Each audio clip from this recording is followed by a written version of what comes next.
Yes, good evening. Chika-chikahan muna tayo sa mga latest. Good evening mga ka-DDS. Nakiano muna ako. Nakichika muna sa inyo. Busy ang career. Okay mga ka-DDS. Para yatang bumabanat ngayon ang mga kalaban ni Tatay Digong. Tapos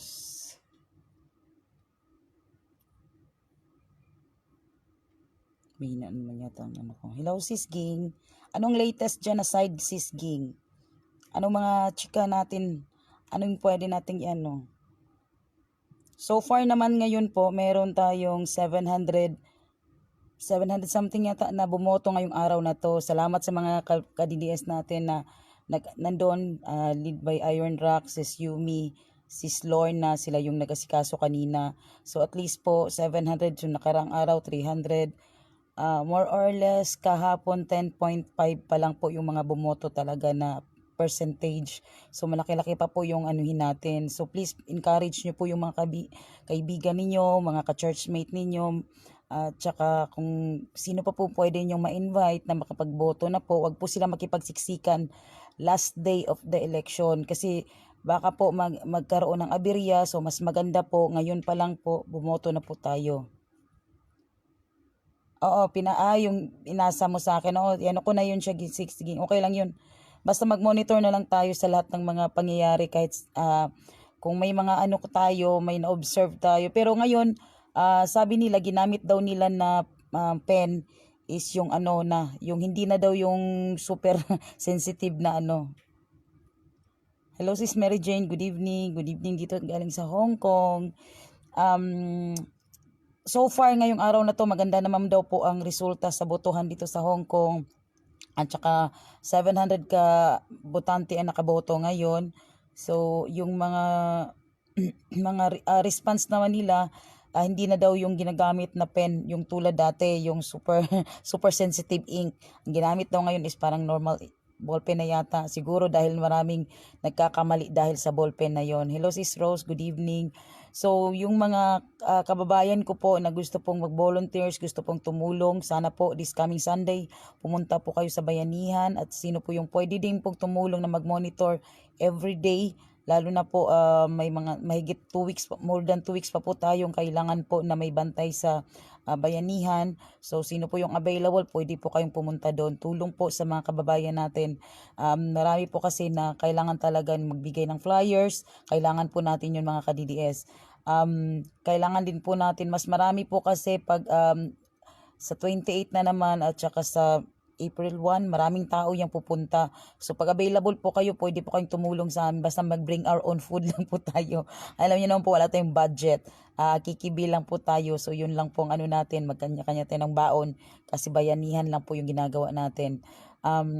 Sa mga ka-DDS ko po na kung ano naman, so far po, halos ang mga HNPs na pasok naman po sa top 12 natin.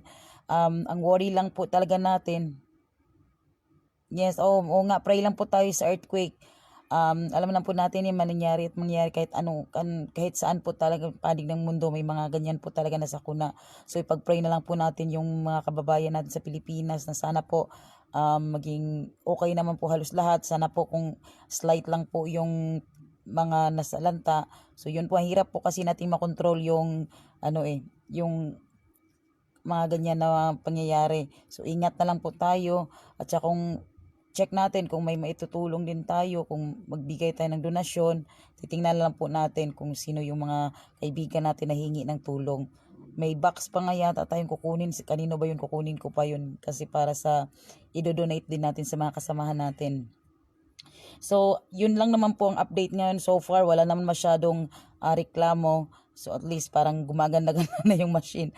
Hindi ka na napopobia. So, yung mga kasamahan ko na bumoto kanina, yung response nila okay lang naman.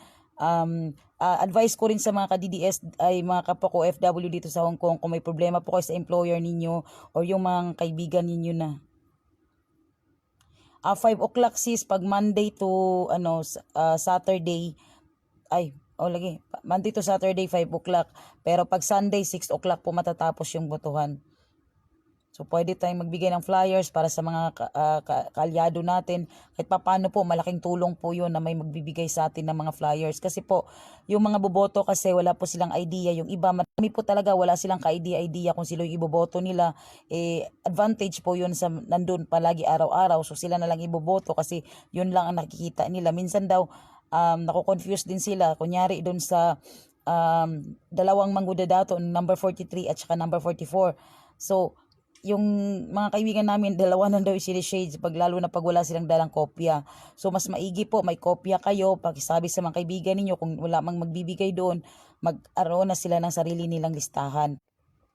Andar lang po ang internet ko, nawawala na naman. So, ano lang po sa mga kaibigan natin na magdala po ng sarili listahan para hindi po sila mahirapan at saka sana po tulong-tulong naman po tayo, tulungan po natin yung mga kaalyado ni Pangulong Duterte, lalo na na tulad po nila Atty. Glenchong, Atty. Larry Gadon, Doc Willie Ong, kasi malaki din po ang advantage kung maiba-iba po kasi silang task. Kumbaga sa Atty. Larry Gadon, bawal ang bobo sa Senado, matalino na may puso pa, tsaka may malasakit talaga. Atty. Glenchong, yung mga kabalarhuraan sa Smartmatic at saka kung lalo na ngayon kung may mga kalokohan man na mangyayari sa Comelec, at least may makakatulong po sa atin at saka may masusumbungan. Ay nako, mandar na lang pong internet connection ko dito. Itong problema ko. So, pag may mga naman tayo, pinapaabot naman po kagad ng mga kasamahan natin. Kaya tulong-tulong na lang po tayo. Tayo lang po pwedeng magmasid. Tayo lang po pwedeng tumulong. Kasi kung wala po tayong mga OFW na tutulong kay Tatay Digong, talagang sigurado po, hindi po natin makakamtan yung gusto nating pagbabago. Kaya wag po natin pabayaan ang isang Pangulo na katulad ni Tatay Digong. Napaka-blessed na po natin na may isang presidente tayo na mapagmahal, talagang buong puso po talaga ang gusto niyang gawin para sa atin na mabago talaga yung Pilipinas. Kaya sabi nga ni Tatay, hindi ko kakayanin kung di niyo ako tutulungan. Kaya ito na po yung way natin na matulungan si Tatay Digong, yung iloklok yung mga senator candidates na magiging kakampi niya at makakatulong talaga sa kanya sa Senado. Marami po tayong mga senator candidates na talaga naman pong may puso at saka may malasakit, dumaan sa mga pagsubok, pero totoo namang matatag din po sila. At saka kahit papaano po, marunong po silang makinig kung ano po yung mga pangailangan ng mga bawat Pilipino. So, wag po nating husgahan yung mga kaalyado ni mahal Pangulong Duterte, lalo na po si may isa lang po lang hindi ko gusto pala, sorry. Ay, dalawa pala, pero hindi ko sila para hindi naman. Pero nakikita ko kasi kung hindi po sila makakatulong talaga kay Tatay, kaya hindi ko sila in-include. Yung basta yung mga taga-HNP, marami doon na talagang kakampi naman ni Mayor Sara, talagang ini-endorso niya. So pili na lang kayo doon, kaya 'di ba 15 po yung senador candidates ko. Kaya pili lang kayo para wala po magtampo-tampo sa atin. So sa atin naman po tulungan lang kahit ano pong grupo, basta isa lang naman po yung pinaglalaban natin yung matulungan yung Pangulo natin. Kasi alam nyo, hindi po madali ang pinagdadaanan ni Tatay Digong. Hindi niya alam kung sino po talaga yung kakampi niya. Kasi nasa paligid-paligid, akala mo nakangiti sa kanya, baka bigla na lang po siyang saksakin, di po ba? So kailangan din po talaga niya yung tayong mga Pilipino ang magtatanggol sa kanya. Kasi mahirap po sabihin man niyang kaibigan niya yan, pero yung loyalty ng taong yan, hanggang patayan ba talaga, hanggang till the end po ba talaga. Ibang-iba po talaga sa mga katulad natin na mga Pilipino na nagmamahal sa bayan at gusto talaga natin na matulungan ang mga Pilipino at lalo na ang presidente, kasi hindi po madali yung bakbakan na ginagampanan ni Tatay Digong. Kaya alam ko, pagod na pagod siya, pero wala po siyang kasi wala pong kahit sinong pwedeng pumalit sa kanya. Kundi nga talagang totoo pwede makapalit sa kanya si Mayor Sara. Siya lang yung may tapang talaga at saka may malasakit na talagang susundan yung yapak ni mahal ng Pangulong Duterte. Pero sa totoo lang si Mayor Sara napaka-strong na leader tayo sa Davao. Talagang yung stand niya as a leader talagang kakaiba. Matalino na, may puso pa, may malasakit pa. Talagang talaga siya, nasa dugo na talaga niya na talagang manang-mana sa tatay niya. Kaya yun ang advantage nila na sana makayanan pa na si Mayor Sara ang sumunod na maging presidente ng bansang Pilipinas. Sus, ang saya siguro. Siguro napaka-bless na natin. Kung siguro yung dati na predict nila, 'di ba, sa na baka si Mayor Sara na yun, yung anak na susunod sa yapak, baka si Mayor Sara na yun, mas lalo tayong magiging blessed. Kaya prayer lang talaga mga ka-DDS.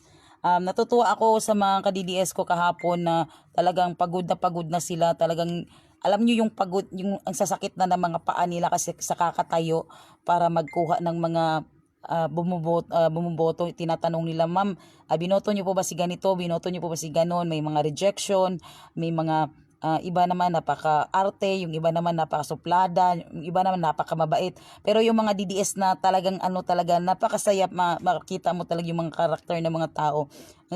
Na, binoto mo ba si Bongo? Binoto mo ba si Bato? Yes, lahat ng HNP binoto ko. Nakakatuwa na mga ganun na karakter ng mga tao na nagkakaroon ng talaga sila na malaking responsibilidad nila yun kasi dapat na mamonitor ng mga kapwa natin, mga volunteers, kung talagang sino yung humahatak, malaki ang boto dito sa Hong Kong. So nagpapasalamat talaga ako dun sa mga volunteers kahapon.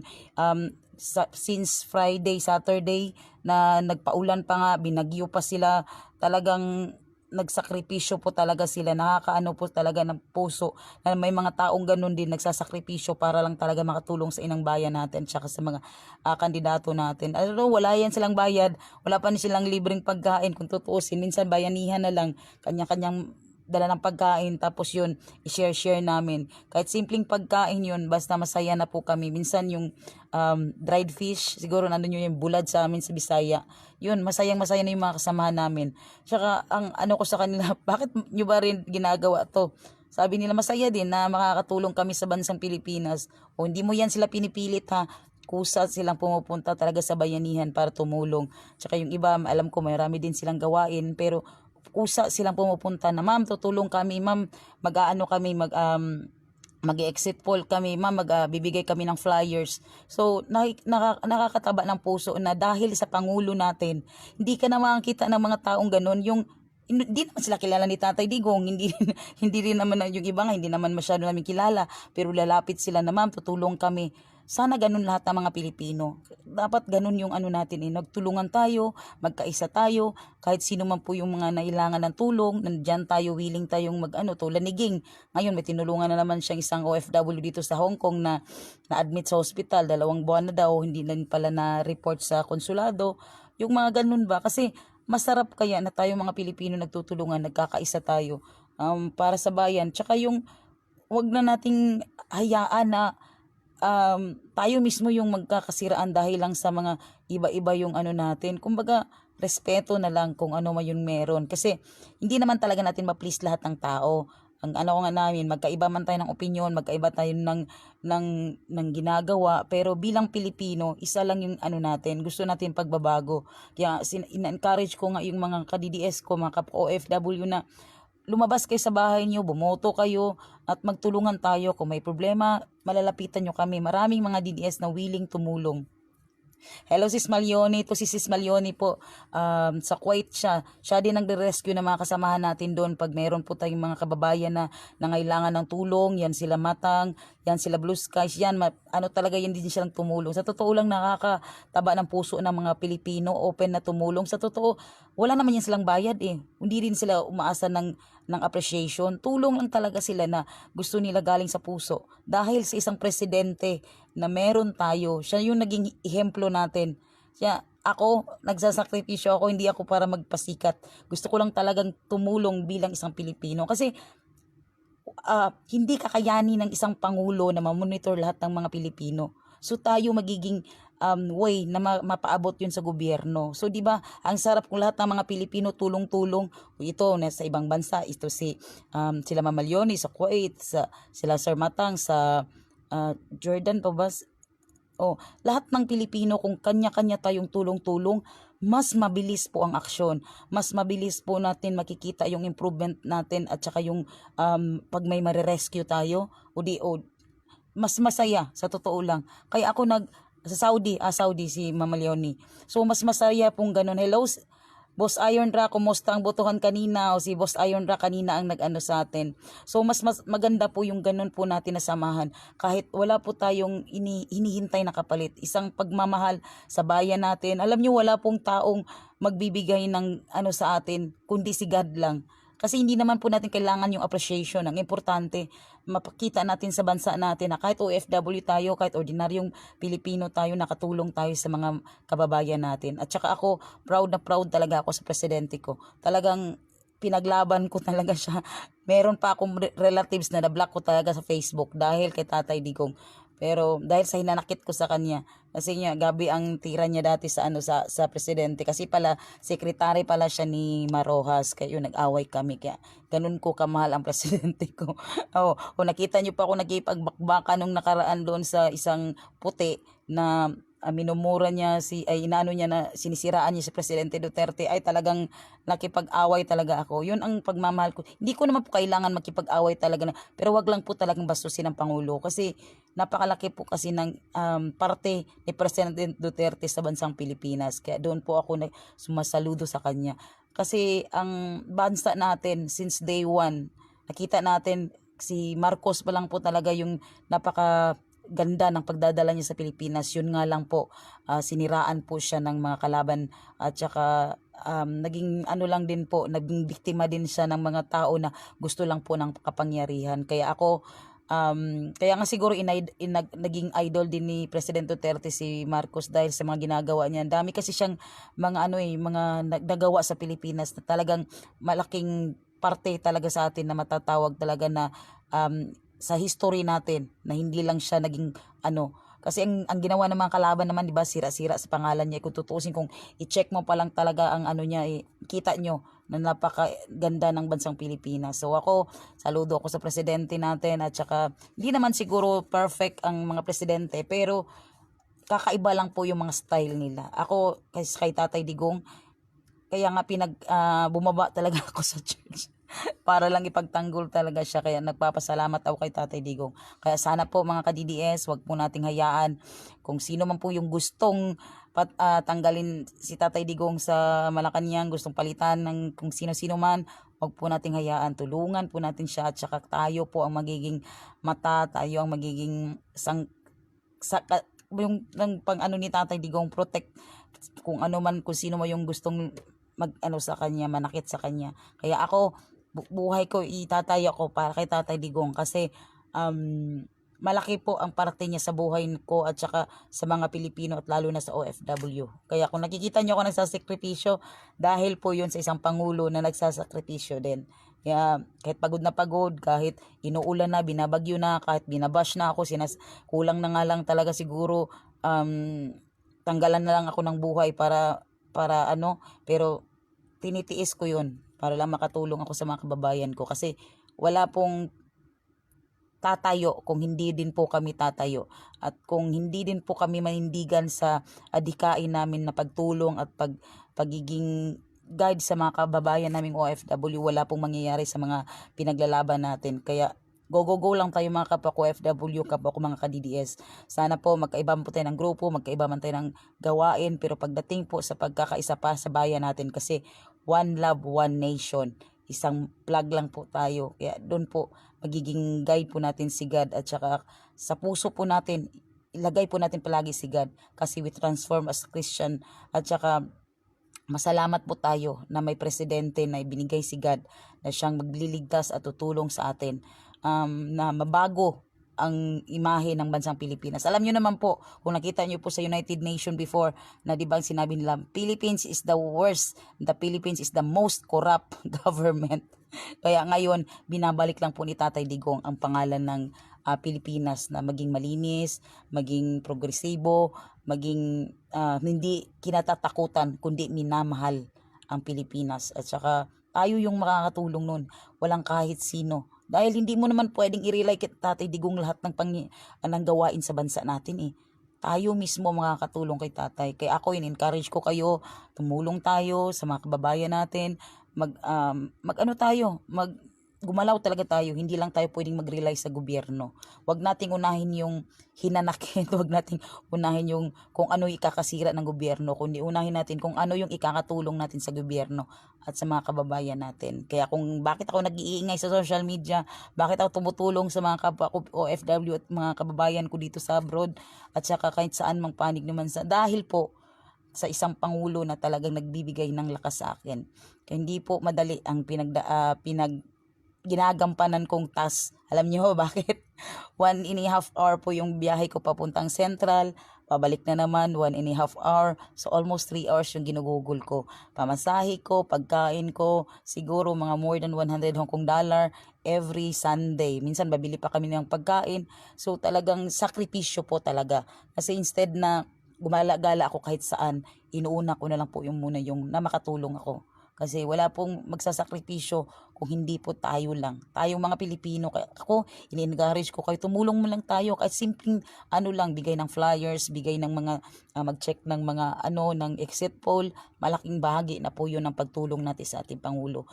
Tayo po yung hero na na sa simpleng bagay lang ginagampanan natin para lang talaga makamtan natin yung minsan gusto natin ay sana may pagbabago, pero minsan kailangan ang pagbabago umpisahan natin sarili natin kasi hindi po yun madaling makamtan kung hindi natin uumpisahan at gagawin yung best natin. Kaya sinabi ko nga mahirap maging DDS. Hello Ma'am Irene, good evening. Yan si Ma'am Irene from Japan. Hello Sis Lynn. Proud na proud ako sa mga kasamahan ko na talagang si Ma'am Irene ang gaganda ng mga kanta niyan at saka talagang Ma'am Irene, kumusta bang natin diyan sa Japan? Talagang nakaka-proud ang mga kababayan natin sa saan man panig ng mundo. Talagang nagkakaisa, nagtutulungan. Oo nga, sayang nga Ma'am Irene. Next time na lang po kasi uuwi ako. So yung mga kasamahan natin kita-kits kay Ma'am Irene, meron po siyang dito sa General Post Office. May event sila, mag-aano sila ng sayaw. So sana po pumunta kayo sa likod ng General Post Office. Siguro lang Ma'am Irene, papuntahin ko yung mga kasamahan ko, si Kathleen na bahala po. Kasi uuwi muna ako ng Pilipinas. Gusto ko muna kasama yung baby ko. Kaya gusto ko ring mag-check doon sa Pilipinas. Yes, bibisit siya dito si Lynn. Kaya kayo na bahala kay Ma'am Irene. Kakantahan niya kayo, ang ganda ng kanta niya. So, Ma'am Irene, salamat din po dyan sa Japan ha. June 16 po. Diba, ano ba yung oras nun? Hello Sis Lydia, good evening. So, sa aking mga ka-DDS, ako pasensyahin nyo na po minsan kung nagiging maingay ako, nagiging ako sa social media dahil gusto ko lang po talagang makatulong sa mga kababayan kong Pilipino. At sa totoo lang po, wala po kaming bayad. Free po yung namin, service namin. Kasi lang po, ang masarap lang po kasi na makita po kasi na may mga ginagawa tayo para sa bayan natin in a simple way. Wow, Ma'am Lydia from Singapore din po siya. Good evening po. Yes, maghako tayo ng tao tsaka mag-enjoy. Ngayong June 16, mag-enjoy kayo, magsayawan kayo, magkantahan kayo. Mabait yan si Ma'am Irene. So sa mga ka-DDS ko, kung may mga problema kayo kahit saan mang panig ng mundo, marami po tayong mga kababayan na pwede pong tumulong. Ngayon po, tulong-tulong tayo. Sana po pagka bibigyan po ng pagkakataon, malaki po ang maitutulong ng mga senador candidates natin sa mga nire-request natin ng mga pagbabago. Sana po marinig din nila yung natin, pinanawagan, lalo na po yung pension plan ng mga OFW or yung mga low-cost housing ng mga OFW. Isa po yan sa mga inano natin at saka yung one-stop shop na department at saka yung hospitalization ng mga OFW. Salamat Ma'am Irene, mabuhay po kayong mga DDS sa Hong Kong. Yes po, salamat din po sa mga DDS ko talagang nagsusuporta, tumutulong. Alam nyo, nakaka-proud na may mga Pilipino talagang katulad sa kanila na talagang buong puso talagang nagbibigay ng tulong at oras nila. Yung iba nga nagluto ng ilang putahe ng pagkain para lang may pagkain sa mga kasamahan. From morning to evening, talagang nagbabantay sila sa mga exit poll, nagbibigay ng mga flyers. Malaking part na po 'yun sa atin na isang bagay na talagang makakamta natin yung totoong adikain natin. So yun lang, chikahan natin for this evening. Na ano lang ako magchika-chika kasi gusto ko lang po talagang mag-share sa mga na-experience ko dito sa Hong Kong at sa mga nakasama ko. Since day one talaga, mas nakikita ko yung mga tao na talagang yes, maraming mga good plan ang mga senador candidates natin sa atin, lalo na sa mga OFW at lalo na sa Pilipinas. Talagang go po tayo, kaya huwag ninyong pabayaan ang mga boto ninyo. Pumunta kayo sa bayanihan, encourage yung mga kaibigan ninyo, bigyan nyo na po yung sample ballots natin para po hindi po sila malito. Kaya please, pumunta kayo doon at saka huwag niyo yung sayangan kasi 87,000 ang botante dapat, pero ang bumoto pa lang po is mga around siguro mga 11% pa lang po. So malaki-laki pa po yung bubunuin natin, mga around 80% pa ang kailangan natin talagang habulin. So sana mga ka-DDS, pumunta po kayo doon at huwag po kayo matakot, basta go lang po kasi malaki pong factor ang tulong ninyo basta makapasok po yung mga boto ninyo para sa mga senador candidates natin. Kaya naano kayo na wag kayong matakot. Go lang para sa ating mga senador candidates at saka sa party list. Sa party list, isa lang pong iboto, 12 senador candidates po. Pili na lang po kayo doon kung sino yung bet ninyo para wala pong wag po tayo mag-away-away kung sino man po yung gusto ninyong mga senador candidates. Wag lang po ang kabilang bakod.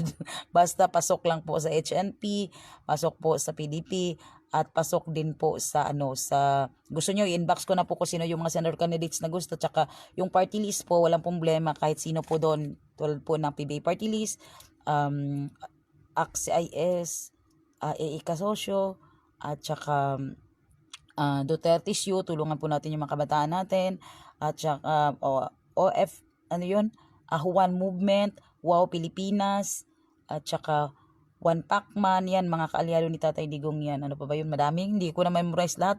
Ang dami po kasing party list, kaya minsan almost 200 yata ang party list. Kaya po kayong magalit kung hindi ko po kayo na-mention lahat. Pero mga ka-DDS, talagang sinusuportahan ko po lahat ng mga party list. Pero isa lang po kasi ang pwedeng iboto. Kung pwede ko lang ilagay lahat ng party list, nilagay ko na po pala sa tarpaulin at saka sa balota ko.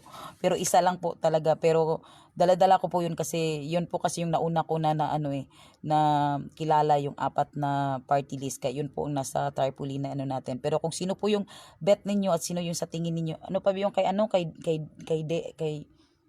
sis OFW family, oo, kay Pacman din yan. So yun, wag lang talaga yung sabi ni sis wag lang mga 8 at ang 20.